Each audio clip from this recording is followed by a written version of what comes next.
ஹெல்த்தியான முருங்கைப்பூ வச்சு ஒரு சாதம் தான் நம்ம செய்ய போறோம். எப்படி செய்யலாம்னு பார்க்கலாம் வாங்க. ஒரு ஸ்பூன் நெய்,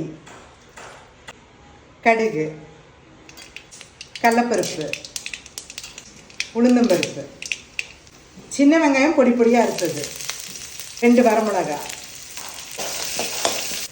முருங்கைப்பூ. இது நெய்ல தான் செய்யணுமாங்க, எண்ணெயிலையும் செஞ்சுக்கலாமாங்க? பிரியா, தேங்காய் எண்ணெயிலையும் செய்யலாம், டேஸ்ட் நல்லா இருக்கும். குழந்தைகளுக்கு நெய் சேர்க்கிறப்போ இன்னும் டேஸ்டா இருக்குங்கனால நெய் சேர்த்தி இருக்கிறேன். அளவான உப்பு. இந்த மாதிரி முருங்கைக்கீரையில நான் சாதம் செஞ்சு போட்டிருக்கிறேங்க. ஹைலைட்ஸ்ல செக் பண்ணி பார்த்துக்கோங்க. சாதத்தை போட்டு நல்லா கலக்கிக்கலாங்க.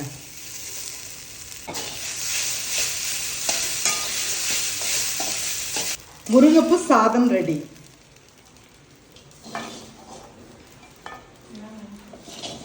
ஹெல்த்தியான முருங்கைப்பூ சாதம் ரெடிங்க. குழந்தைங்க பெரியவங்க எல்லாம் சாப்பிட்டோன்னா ரொம்பவே நல்லா இருக்கும். ட்ரை பண்ணி பார்த்து எப்படி இருக்குன்னு கமெண்ட்ஸ்ல சொல்லுங்க.